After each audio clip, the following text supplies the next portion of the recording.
జాతీయ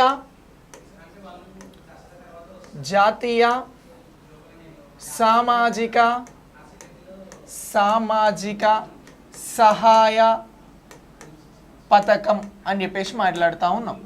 సో జాతీయ సామాజిక సహాయ పథకాన్ని ఏమంటున్నాము అని అంటే నేషనల్ సోషల్ అసిస్టెన్స్ స్కీమ్ అని చెప్పేసి పిలవడం జరుగుతూ ఉంది. సో ఈ స్కీమ్కి సంబంధించి మనం నేర్చుకోవాల్సినటువంటి అంశాలు ఏంటి అని అంటే ఈ స్కీమ్ ఎప్పుడు ప్రారంభమైంది, ఈ స్కీమ్ని ప్రారంభించడం వెనుక ఉద్దేశం ఏంటి, ఈ స్కీమ్లో వచ్చినటువంటి ఉప పథకాలు ఏంటి, సో ఈ స్కీమ్ మీద జరిగినటువంటి సర్వే రిపోర్ట్స్ ఏంటి, ఇలాంటివన్నింటినీ కూడా మనం డిస్కస్ చేయబోతా ఉన్నాం. డిస్కస్ చేస్తున్నటువంటి ఈ స్కీమ్ అనేది ఎప్పుడు ప్రారంభమైంది అనేది ముందుగా మాట్లాడదాం. స్కీమ్ ఏమంటున్నాం? జాతీయ సామాజిక సహాయ పథకం. సో ఈ స్కీమ్ ఎప్పుడు ప్రారంభమైంది అని మాట్లాడే కంటే ముందు ఈ పథకానికి సంబంధించి మనం మరొక అంశం మాట్లాడాలి. రాజ్యాంగంలో ఉన్నటువంటి ఆర్టికల్ 41, 42 ఏం చెప్తా ఉంది అని అంటే ఇగో ఈ స్కీమ్ ద్వారా ప్రజలకి సమాజ సేవ చేయాలి అని చెప్తా ఉంది. ఏమంటున్నాం?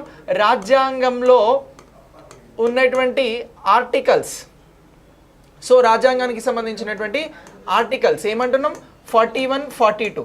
41 ఏం చెప్తా ఉంది అని అంటే వృద్ధులు, వితంతువులు, వికలాంగులు ఎవరైతే ఉంటారో వారిని ఆదుకోవాల్సినటువంటి బాధ్యత ప్రభుత్వాలకి ఉంటుంది. ప్రభుత్వాలు సామాజిక దృక్పథంతో, సహాయ హృదయంతో ఇలాంటి పథకాలను అమలు చేయాలి. ఎవరిని ఆదుకునేందుకు అనంటే వృద్ధులు, వితంతువులు, వికలాంగులు ఎవరైతే ఉంటారో వారికి సంబంధించి అని చెప్పేసి చెప్తా ఉంది. సో ఇలా రాజ్యాంగంలో ఏ ఆర్టికల్స్ని బేస్ చేసుకొని జాతీయ సామాజిక సహాయ పథకం వచ్చింది అని అంటే ఆర్టికల్ 41, 42 అనేవి మనకి గుర్తుండాల్సినటువంటి ఆర్టికల్స్ అని చెప్పేసి చెప్తా ఉన్నాం. మరి ఈ నేషనల్ సోషల్ అసిస్టెన్స్ స్కీమ్ అనేది ఎప్పుడు ప్రారంభం అవ్వడం జరిగింది అని అంటే 1995లో దీన్ని ప్రారంభించారండి. ఎప్పుడు అని అంటున్నాం?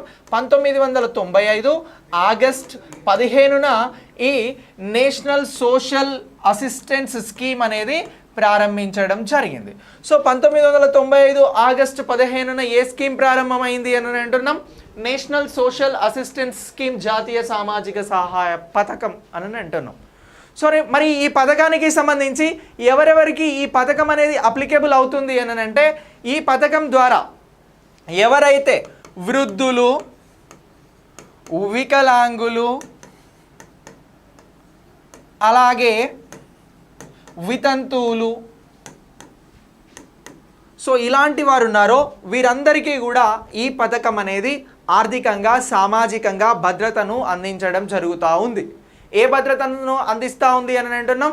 ఆర్థిక సామాజిక భద్రతను ఈ స్కీమ్ అనేది అందిస్తూ ఉంది. ఎవరెవరికి?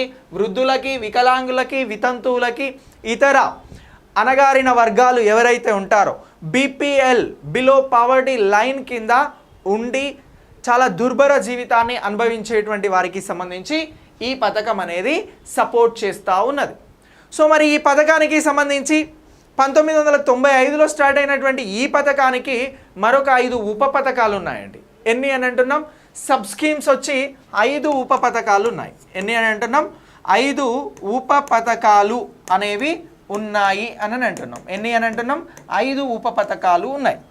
సో మరి ఆ 5 ఉప పథకాలు ఏంటి అనేది నేర్చుకుంటే ఈ స్కీమ్ అనేది మనకు పూర్తిగా అర్థమైనట్లు. ఈ స్కీమ్ అనేది ఆ 5 ఉప పథకాలతో కంప్లీట్ అవుతుంది. సో 5 ఉప పథకాలకి సంబంధించి ఒక్కొక్క పథకం గురించి ఇప్పుడు నేను చెప్తాను.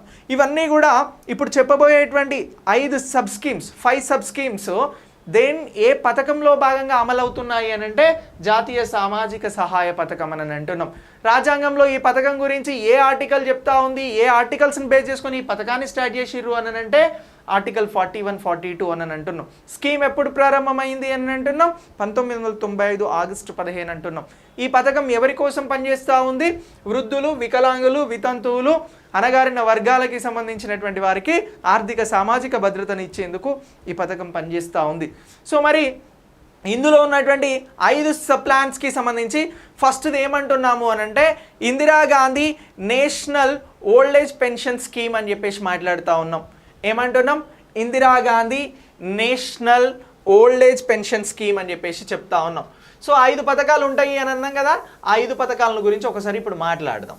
సో ఈ 5 పథకాలకి సంబంధించి ఫస్ట్ ఏ పథకం అని అంటున్నాం? ఇగో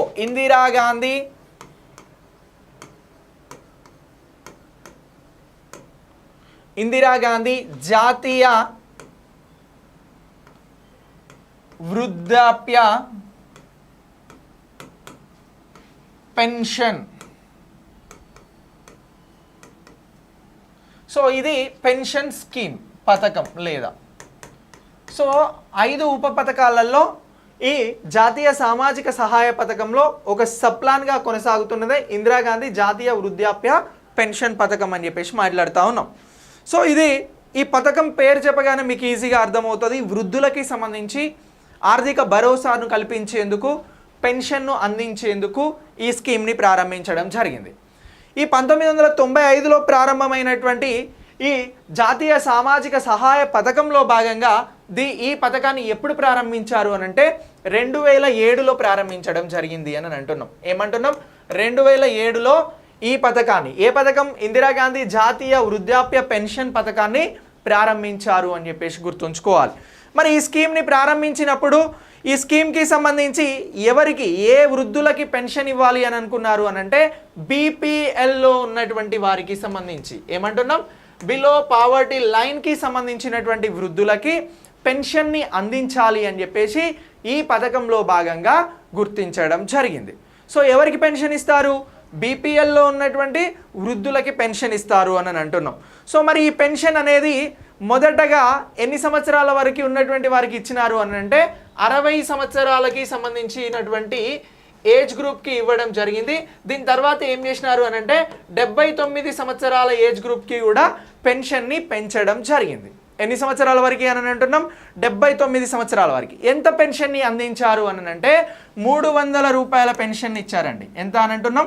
రూపాయలు 300. ఈ 300లలో 200 రూపాయలు కేంద్రం ఇస్తుందండి. సెంట్రల్ ఎంత ఇస్తుంది అని అంటున్నాం? 200 రూపాయలు. సో మరొక 100 రూపాయలు ఎవరు కలపాల్సి ఉంటుంది అని అంటే స్టేట్ గవర్నమెంట్ కలపాల్సి ఉంటుంది. ఇలా ఈ పెన్షన్ స్టార్ట్ అయినప్పుడు, ఈ పెన్షన్ స్కీమ్ వృద్ధుల కోసం స్టార్ట్ అయినప్పుడు ఈ పెన్షన్ స్కీమ్స్ కోసం 300 రూపాయలని కేంద్ర ప్రభుత్వం అనేది అందించడం జరిగింది. ఇందులో సార్ కేంద్ర ప్రభుత్వం అందించినప్పుడు రాష్ట్రాలు ఎందుకు ఇవ్వాలి సార్ అని అంటే, ఇగో ఇది ఒక సెంట్రల్లీ స్పాన్సర్డ్ స్కీమ్ అండి. సెంట్రల్లీ స్పాన్సర్డ్ స్కీమ్ అనేది ఏ స్కీమ్గా గుర్తిస్తూ ఉన్నాం? జాతీయ సామాజిక సహాయ పథకం. ఏదైతే నేషనల్ సోషల్ అసిస్టెన్స్ స్కీమ్ అనేది ఉందో ఈ పథకం సెంట్రల్లీ స్పాన్సర్డ్ స్కీమ్ అని అంటున్నాం. దీన్నే తెలుగులో ఏమంటాము అని అంటే కేంద్ర ప్రాయోజిత పథకం అని అంటాం. కేంద్ర ప్రాయోజిత పథకం అంటే అర్థమైంది అని అంటే కేంద్రమే ఆ పథకాన్ని నిర్వహిస్తుంది, కేంద్రం ఆ పథకాన్ని పూర్తి స్థాయిలో పర్యవేక్షిస్తుంది. కానీ రాష్ట్రాలతో షేరింగ్ అనేది ఉంటుంది. ఏదైతే ఆ పథకానికి కేటాయించేటువంటి నిధులు ఉంటాయో అందులో రాష్ట్రాలు కూడా భరించాల్సి ఉంటుంది. ఇక్కడ సెంట్రల్లీ స్పాన్సర్డ్ స్కీమ్స్ అని అంటే ఏమంటున్నాం? కేంద్ర ప్రాయోజిత పథకాలు అని అంటే నేను ఒక చిన్న క్లారిటీ ఇస్తున్నా. కేంద్ర ప్రాయోజిత పథకం అని అంటే ఏంటి అని ఎక్కడన్నా వచ్చింది అనుకో మీకు ఎగ్జామ్లో కానీ వేరెవర్ మీరు డిస్కషన్ చేసే దగ్గర వచ్చినప్పుడు చెప్పాల్సిన ముచ్చట ఏంటి అని అంటే ఆ పథకాన్ని కేంద్రం పర్యవేక్షిస్తుంది. నిధులలో రాష్ట్రాలు కేంద్రం డిస్ట్రిబ్యూట్ చేసుకుంటాయి. ఇద్దరు కూడా నిధులను కేటాయించాలి. 75 సెంట్రల్ చేయవచ్చు, 25 రాష్ట్రాలు చేయవచ్చు. దాని లేదనుకుంటే ఆ పథకానికి అనుకూలంగా 50-50 60-60 90-10 ఇలాంటి బడ్జెట్ కేటాయింపులు అనేవి స్టేట్స్ అండ్ సెంట్రల్ చేస్తుంది. సో ఇదే కేంద్ర ప్రాయోజిత పథకం. ఇప్పుడు జాతీయ సామాజిక సహాయ పథకం అనేది ఇది ఒక కేంద్ర ప్రాయోజిత పథకం. ఈ పథకంలో వృద్ధులకు ఎంత పెన్షన్ ఇచ్చారు? ప్రోగ్రామ్ స్టార్ట్ అయినప్పుడు, ఈ పథకం స్టార్ట్ అయినప్పుడు 300 రూపాయలని ఇచ్చారు. ఈ 300 రూపాయలలో సెంట్రల్ ఎంత ఇస్తుంది? 200. 100 ఎవరు ఇస్తారు? కేంద్రం ఇస్తుంది. సెంట్రల్ 200 ఇస్తుంది, స్టేట్ 100 రూపాయలు ఇస్తుంది అని అంటున్నాం. సో ఇలా ఈ స్కీమ్ అనేది రావడం జరిగింది. ఇక నెక్స్ట్ ఎవరైతే బీపీఎల్లో ఉండి 80 సంవత్సరాల కంటే ఎక్కువ వయసు ఉన్నటువంటి వారు ఉన్నారో, ఎంత అని అంటున్నాం? 80 సంవత్సరాల కంటే ఎక్కువ వయసు కలిగినటువంటి వారికి 500 రూపాయలను పెన్షన్గా అందించడం జరిగింది. ఎంత పెన్షన్ ఇచ్చిర్రు అని అంటున్నాం? 500 రూపాయలని పెన్షన్గా ఇచ్చారు. సో ఇలా ఈ స్కీమ్ ఇందిరాగాంధీ జాతీయ వృద్ధాప్య పెన్షన్ పథకం అనేది జాతీయ సామాజిక సహాయ పథకంలో అమలు చేయబడినటువంటి స్కీమ్. ఎప్పుడు వచ్చింది ఈ స్కీమ్? 2007లో వచ్చింది. దేనికి సంబంధించి? వృద్ధులకు సంబంధించిన పెన్షన్స్. ఏ ఏజ్ గ్రూప్ వాళ్ళకి ఇచ్చారు పెన్షన్స్? 79 సంవత్సరాల ఒకవేళ 80 సంవత్సరాల వారికి ఎంత ఉంటే 80 సంవత్సరాల పైన బతికిన వారికి ఎంత పెన్షన్ అందించారు? 500 రూపాయలు. సో ఇట్లా ఈ పథకాన్ని మనం ఈ నేషనల్ సోషల్ అసిస్టెన్స్ స్కీమ్లో భాగంగా నేర్చుకుంటా ఉన్నాం. నేషనల్ సోషల్ అసిస్టెన్స్ స్కీమ్ అనేది స్టేట్ స్కీమా, సెంట్రల్ స్కీమా, కేంద్ర ప్రాయోజిత పథకమా అని అడిగితే కేంద్ర ప్రాయోజిత పథకం అని చెప్పేసి మనం ఆన్సర్ చేయాల్సి ఉంటుంది. ఇంగ్లీష్లో దాన్నే సెంట్రల్లీ స్పాన్సర్డ్ స్కీమ్ అని చెప్పేసి కూడా పిలవడం జరుగుతూ ఉంది.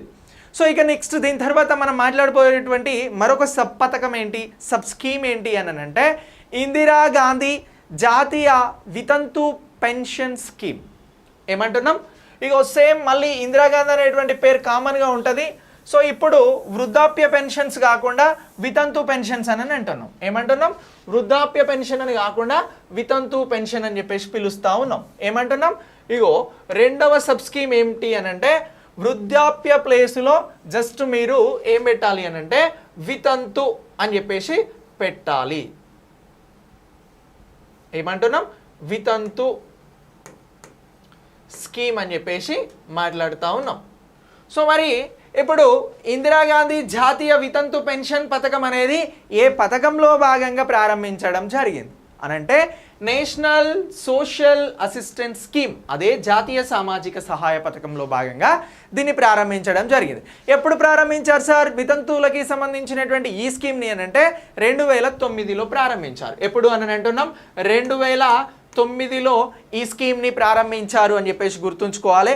ఇక ఈ పథకాన్ని మరి ఏ మంత్రిత్వ శాఖ హ్యాండిల్ చేయడం జరిగింది అని అంటే ఈ పథకాన్ని గ్రామీణాభివృద్ధి మంత్రిత్వ శాఖ అనేది హ్యాండిల్ చేయడం జరిగింది. ఏ మంత్రిత్వ శాఖ పరిధిలో ఉంది అని అంటున్నాం? కేంద్ర గ్రామీణాభివృద్ధి మంత్రిత్వ శాఖ పరిధిలో ఉంది. దేంట్లో అని అంటున్నాం? మంత్రిత్వ శాఖ పరిధిలో ఉంది. ఏ పథకం ఉంది? ఇందిరాగాంధీ జాతీయ వితంతు పెన్షన్ పథకం అనేది దీనిలో ఉంది అని అంటున్నాం. సో మరి ఈ పథకం అనేది అన్ని వయసులకి సంబంధించినటువంటి వితంతువులకి అందించడం జరిగిందా అని అంటే కాదండి. ఈ పథకం ప్రారంభమైనప్పుడు 40 సంవత్సరాల నుంచి 59 సంవత్సరాల వయసు కలిగినటువంటి వితంతు స్త్రీలు ఎవరున్నారో, సో విడోస్కి సంబంధించి ఎవరైతే ఉన్నారో వారి కోసం ఈ పథకాన్ని అమలు చేయడం జరిగింది. సో పథకం ప్రారంభమైనప్పుడు ఎంత వయసు వారికి ఈ పథకంలో భాగంగా పెన్షన్స్ని అందించారు విడోస్కి అని అంటే 40 నుంచి 59 సంవత్సరాలకి సంబంధించి. సో నేను ఇప్పుడున్నటువంటి పథకాలు పెన్షన్ల గురించి చెప్పట్లేదండి, సిలబస్లో అడిగినటువంటి జాతీయ సామాజిక సహాయ పథకం గురించి చెప్తున్నా. ఈ అంశాన్ని మీరు చాలా క్లియర్గా గుర్తుంచుకోవాలి. సో ఇక నెక్స్ట్ ఈ పథకానికి సంబంధించి ఆ తర్వాత వయసును పెంచడం జరిగిందండి. ఎంత నుంచి ఎంతకు పెంచినారు అని అంటున్నాము అని అంటే ఈ 59 నుంచి 79 సంవత్సరాల వరకు వయసు పెంచడం జరిగింది. సో ఇలా పెంచినటువంటి వయసుకి వితంతువులు ఎవరైతే ఉన్నారో వారు అర్హులైతే వారికి ఏం చేసినారు అని అంటే 200 రూపాయల చొప్పున ఈ పథకంలో భాగంగా పెన్షన్ని అందించడం జరిగింది, పింఛన్లను అందించడం జరిగింది. ఎంత అని అంటున్నాం? 200 రూపాయల చొప్పున పెన్షన్స్ని అందించారు. సో ఆ తర్వాత 2012 అక్టోబర్ నుంచి ఎంతకు దీన్ని పెంచారు అని అంటే మరొక 100 రూపాయలకి పెంచడం జరిగింది. ఎంత అని అంటున్నాం? 2012 అక్టోబర్ నుంచి ఏం చేసినారు అని అంటే 300 రూపాయలను ఈ ఇందిరాగాంధీ జాతీయ వితంతు పెన్షన్ పథకంలో భాగంగా అందించడం జరుగుతూ ఉంది అనేటువంటి అంశాన్ని చాలా క్లియర్గా గుర్తుపెట్టుకోవాలి. సో ఇక నెక్స్ట్ ఈ పథకం పైన కూడా మనకు క్లారిటీ వచ్చింది. ఈ పథకం కూడా దేనికేనంటే జాతీయ సామాజిక సహాయ పథకంలో ఒక సబ్ ప్లాన్ అని చెప్పేసి మాట్లాడుతూ ఉన్నాం. ఇక దీని తర్వాత నెక్స్ట్ మనం మాట్లాడబోయేటువంటి స్కీమ్ ఏంటి అని అంటే ఇందిరాగాంధీ జాతీయ వికలాంగుల పెన్షన్ పథకం అండి. ఇప్పుడు వితంతువుల దగ్గర మనం వికలాంగులు అని రాస్తే సరిపోతుంది. ఏమంటున్నాం? వికలాంగులకి సంబంధించినటువంటి స్కీమ్గా చెప్తా ఉన్నాం, పెన్షన్గా చెప్తా ఉన్నాం. సో ఎవరికి సంబంధించి అని అంటున్నాం? వికలాంగులకి సంబంధించినటువంటి పెన్షన్. సో ఇప్పుడు ఈ నేషనల్ సోషల్ అసిస్టెన్స్కి సంబంధించి ఇగో ఇది థర్డ్ సబ్ స్కీమ్ అని చెప్పేసి మాట్లాడుతూ ఉన్నాం. ఎన్నవ సబ్ స్కీమ్ అంటున్నాం? 3వ సబ్ స్కీమ్. ఇదే ఇందిరాగాంధీ జాతీయ వికలాంగుల పెన్షన్ పథకం అని చెప్పేసి మాట్లాడుతూ ఉన్నాం. సో మరి ఈ పథకంలో ఎవరికి ఈ స్కీమ్లో ఎవరికి ఇప్పుడు ఆర్థిక సహాయాన్ని అందజేయబోతున్నారు అని అంటే వికలాంగులకి ఈ ఆర్థిక సహాయాన్ని అందిస్తూ ఉన్నారు. సో ఈ వికలాంగులకి సంబంధించి కూడా 2009లో దీన్ని స్టార్ట్ చేయడం జరిగింది. వికలాంగులు ఎవరైతే ఎవరు అని అంటున్నాం? బీపీఎల్కి సంబంధించినటువంటి అంటే బిలో పావర్టీ లైన్, దారిద్ర్య రేఖకి దిగువన ఉన్నటువంటి వికలాంగులు 80% డిజేబిలిటీని కలిగి ఉంటే, ఎంత అంటున్నాం?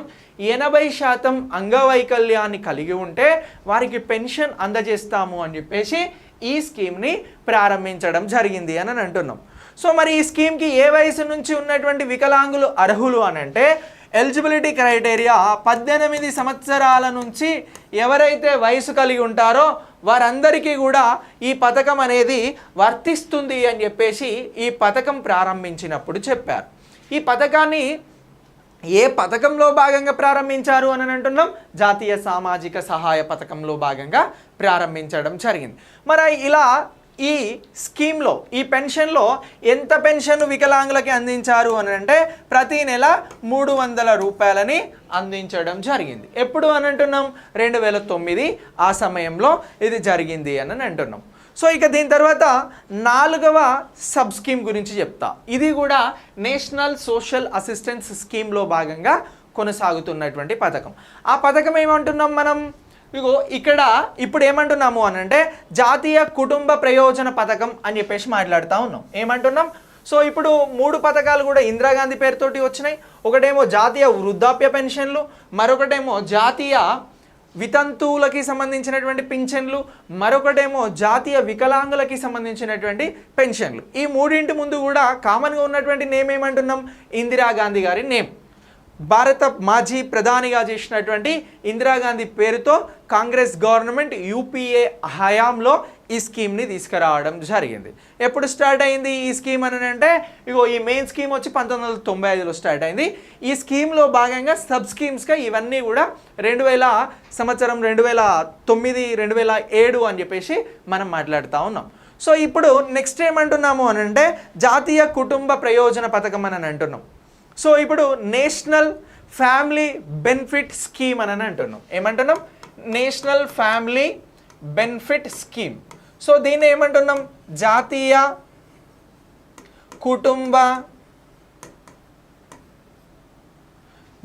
కుటుంబానికి సంబంధించి దీన్నే ప్రయోజన పథకం అని చెప్పేసి మాట్లాడుతూ ఉన్నాం. ప్రయోజన పథకం.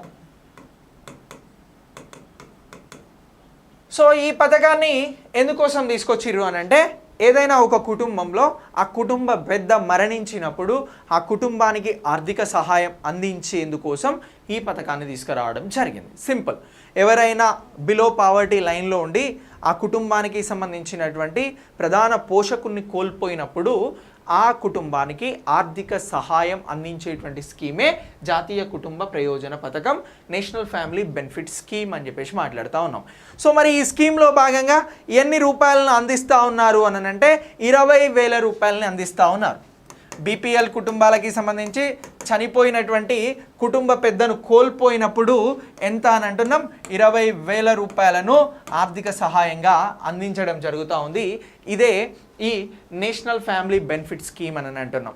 సో ఈ స్కీమ్ తర్వాత లాస్ట్ స్కీమ్ 5th సబ్ ప్లాన్గా వచ్చినటువంటి స్కీమ్ ఏంటి జాతీయ సామాజిక సహాయ పథకంలో అని అంటే అన్నపూర్ణ పథకం అండి. ఏమంటున్నాం?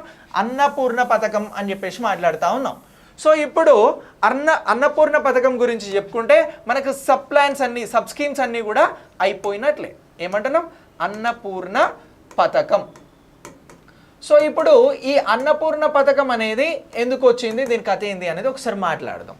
ఇప్పుడు ఎవరైతే బీపీఎల్ కుటుంబాలకి సంబంధించి వృద్ధాప్యంలో ఉన్నటువంటి వారికి పెన్షన్ని ఎలాగైతే ఇస్తున్నారో వారికి సంబంధించి ఆహారానికి సంబంధించినటువంటి కొరతను తీర్చేందుకు, ఆకలిని తప్పించేందుకోసం అని చెప్పేసి అన్నపూర్ణ స్కీమ్ని ప్రారంభించడం జరిగింది. ఎవరి కోసం? వృద్ధుల కోసం స్టార్ట్ చేయడం జరిగింది.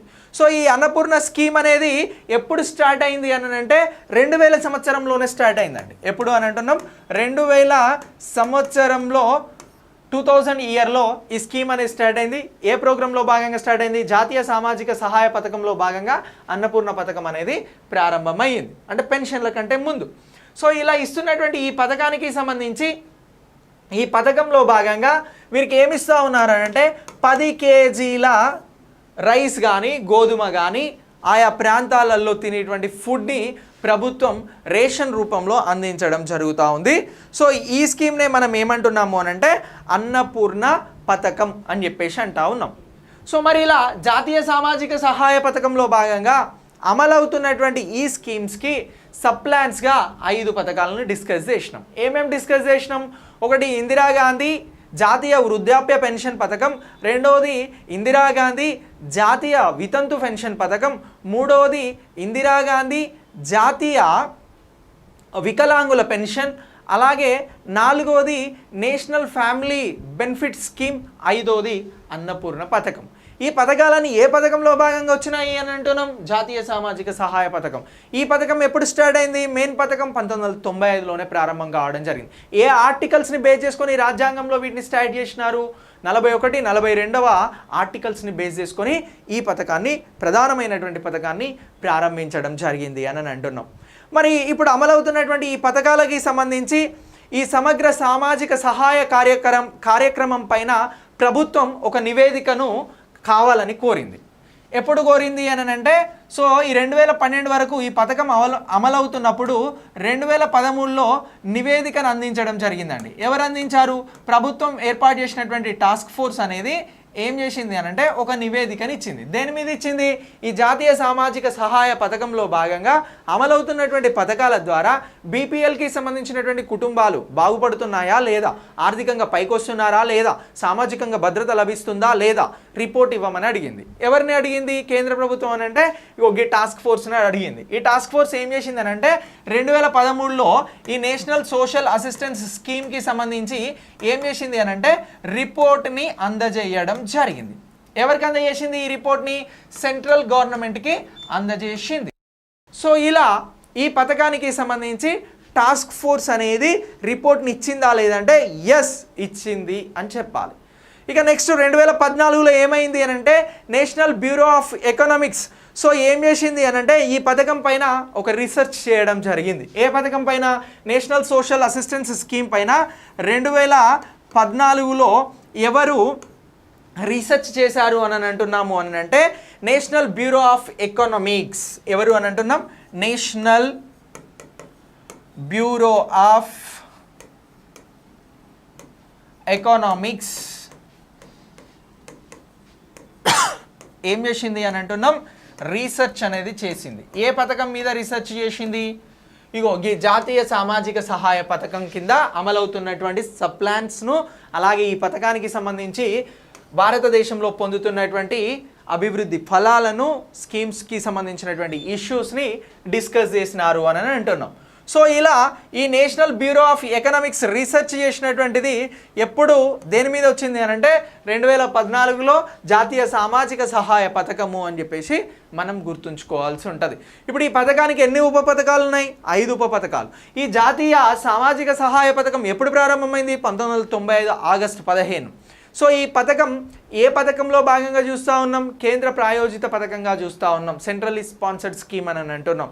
సో ఇలా క్వశ్చన్ ఎలా ఇచ్చినా ఈ కంటెంట్ మీ దగ్గర ఉంటే ఈజీగా ఆన్సర్ చేయగలుగుతారు. 2013లో ఎవరు రిపోర్ట్ని ఇచ్చిర్రు? Task force. దేని మీద? జాతీయ సామాజిక సహాయ పథకం మీద. 2014లో ఎవరు రీసెర్చ్ చేసిర్రు? National bureau of economics. So ఇలా ఈ టాపిక్ని మొత్తం కూడా మీరు అప్డేట్ చేసుకోండి స్కీమ్స్కి సంబంధించినటువంటి పాయింట్ ఆఫ్ వ్యూలో. ఓకేనా? Thank you. Thanks for watching.